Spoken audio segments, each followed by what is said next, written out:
Atom fertility Sri Rama Navami సందర్భంగా ultrasound IUI AMH పై 50%, IVF పై 25% తగ్గింపు. ఈ ఆఫర్లు కొత్త పేషెంట్స్ కి మాత్రమే. నమస్తే రమగారు. నమస్తే జయ.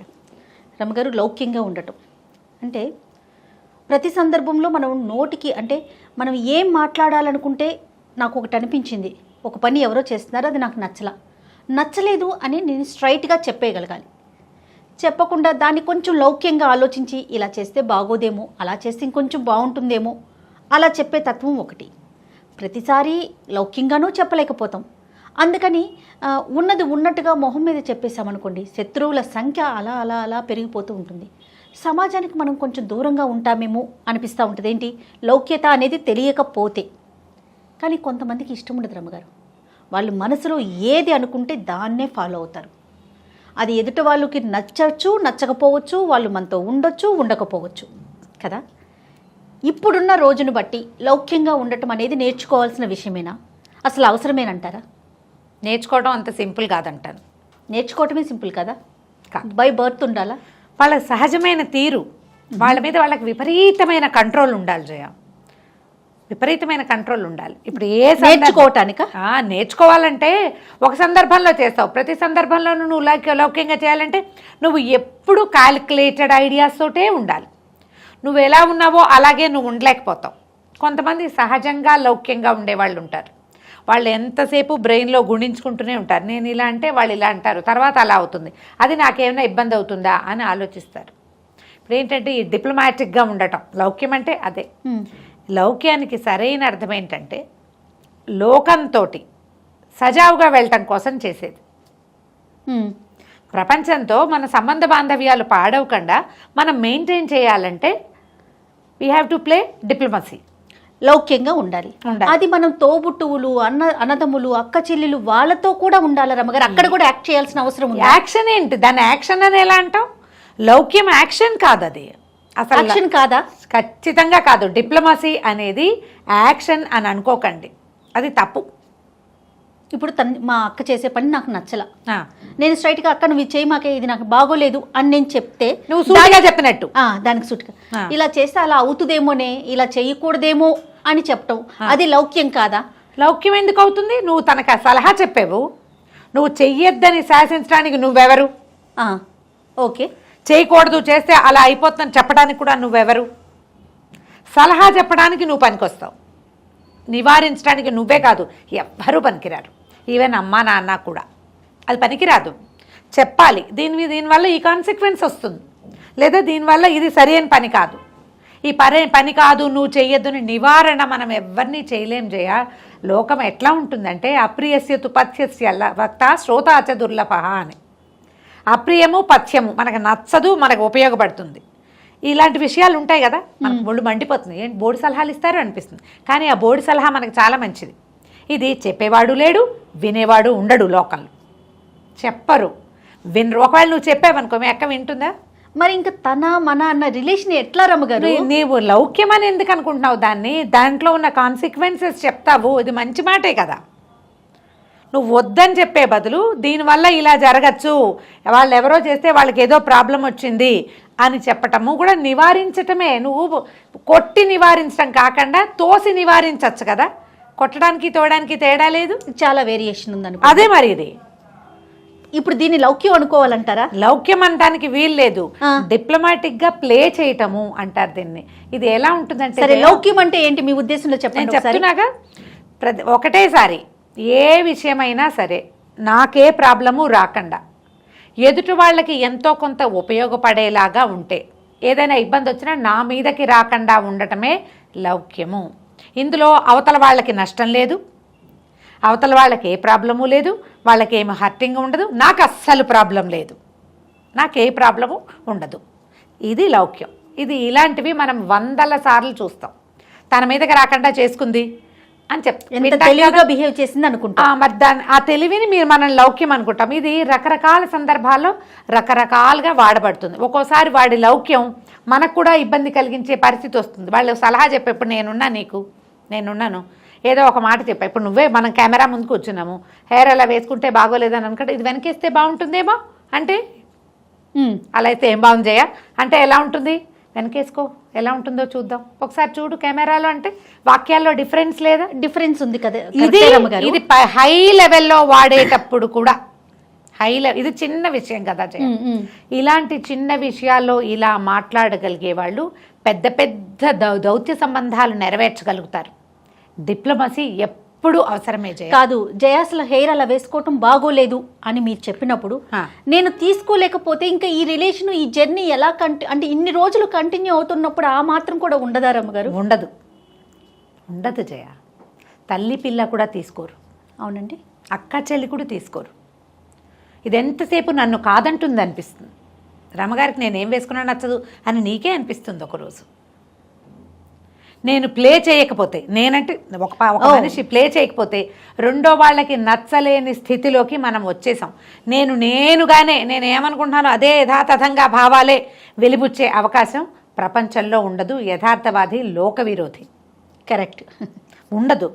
ఎప్పుడు కూడా కొంచెం ప్లే చేయాల్సిన అవసరం ఉంటుంది. ఈ ప్లే తోటి అవతల వాళ్ళకి రిస్క్ లేదు, నీకు ఇబ్బంది, అవతల వాళ్ళకి ఇబ్బంది కలగదు, నీకు రిస్క్ లేదు. ఇది ఎందుకు చేయకూడదు? ఇప్పుడు దీంట్లో నీకు లబ్ధుండి అవతల వాళ్ళు నాశనం అయిపోతే దాన్ని డిప్లొమసీ అంటారు, దొంగబుద్ధి అంటారు, దాన్ని మోసకారితనం. ఎప్పుడూ లౌక్యము మోసకారితనము ఒకటి కాదు. దీని మధ్యలో ఉన్న సన్నటి గీతని తెలుసుకోండి. అవతల వాళ్ళు తమ మీదకి ఇబ్బంది రాకుండా ప్రవర్తిస్తే, తమకేమి ప్రాబ్లం లేకుండా ప్రవర్తిస్తే వాళ్ళని మోసకారులు అనుకోకూడదు. వీళ్ళకి తెలివి ఉంది, వీళ్ళకి లౌక్యం ఉంది, మనం కూడా ఇలా చెయ్యొచ్చు అని అర్థం చేసుకోవాలి. ఆ సన్న గీత ఉంది చూడు, గీతని ఫీల్ అవ్వాలి మీరు. తనకేమి ఇబ్బంది లేకుండా చేసుకున్నారు కాబట్టి వాళ్ళు దొంగ మొహాలని పొరపాటును కూడా అనుకోవద్దు. లౌకికంగా ఉండే వాళ్ళని దొంగ మొహాలు అనకూడదు, అది తప్పు. వాడు బతక నేర్చినవాడు. నీకు బతకడం చేత కాదు, నీ చేతకంతనానికి బాధపడాలి. మనం బతకడం నేర్చుకోవాలి. మనం ఎక్కడ ప్లే చేయాలి అనేది అది కాదు జయ. నువ్వు ఇప్పుడు ఒక నేతి సీసా ఉంది, చేయి పెట్టావు, ఇలా చేయి ముంచావు, పైకి తీస్తే వేళ్ళకంటింది, ఇంకేం లేదు. నువ్వు నెయ్యి తీయాలంటే ఏం చేయాలి? స్పూన్తో తీసుకోవాలి. ఎందుకు? చేయి పెట్టు, వేళ్ళు వంచితే పొందిగా తీసుకోవటం మొత్తం వస్తుంది. వేలు వంచడం తప్ప సీసా ఇచ్చావు నువ్వు నాకు, చేయి పెట్టి తీసుకోండి రమ్మగారు అన్నావు. చేయి పెట్టమంటే నేను అలా పెట్టమన్నాను, ఈవిడ ఇలా పెట్టిందని నువ్వు ఎలా అంటావు చెప్పు? వంచటం నేర్చుకోవాలి. నువ్వు వంగు, నీకు ఇబ్బంది లేదు, నీకు కావాల్సింది వస్తుంది. ఈ లౌక్యానికి మోసకారితనానికి ఒక తేడా ఉంది. అవతల వాళ్ళని మోసం చేయటం అని అనుకోవద్దు. ఇప్పుడు చూడు, ఊటికే మెప్పులు, చాలా ఎంత బాగుందో అలాంటి మాటలు దొంగ మాటలు. బాగుందా, ఇది బాగానే ఉందంటే బాగానే ఉంది, కొంచెం సర్దుకుంటే బాగుంటుంది అని చెప్పటం లౌక్యం. ఏది కరెక్టో చెప్పు?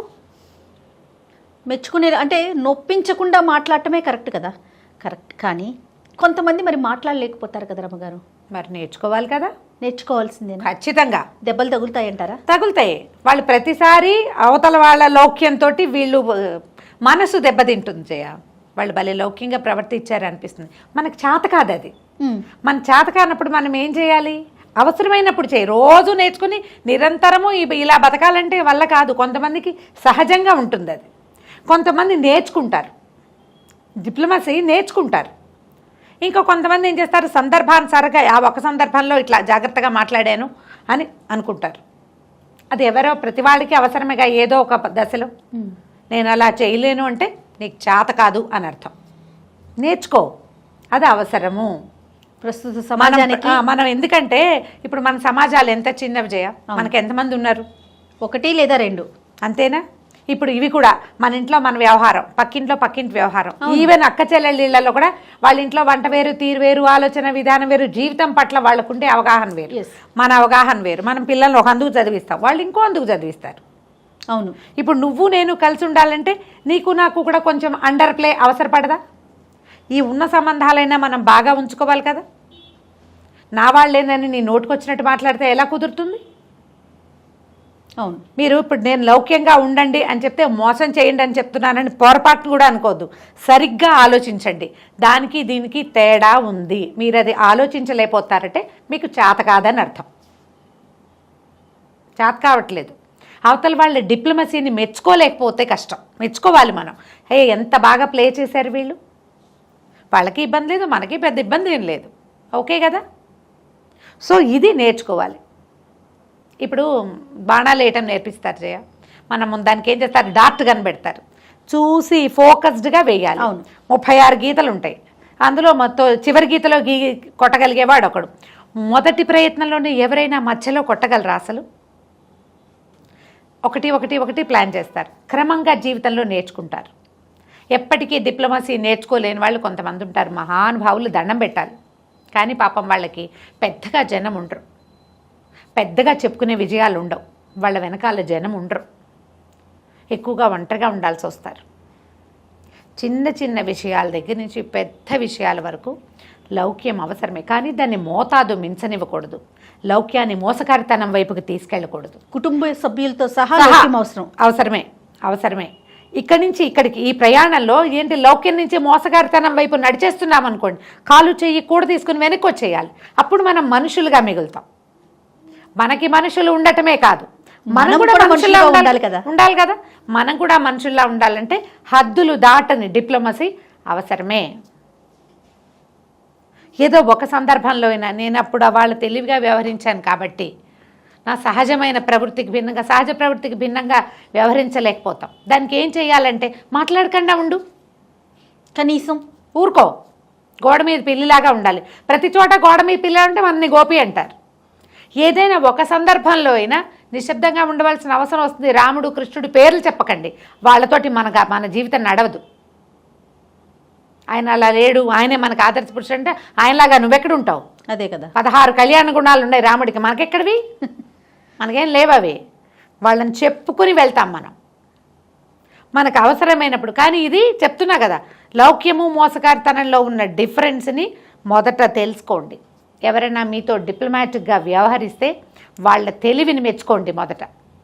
దానివల్ల మీకేమైనా ఇబ్బంది వచ్చిందా, వాళ్ళకేమైనా గెయిన్ వచ్చిందా, వాళ్ళు ఎట్లా గెయిన్ చేయగలిగారు దాని మీద ఆలోచించండి. బుద్ధికి పదును పెట్టండి,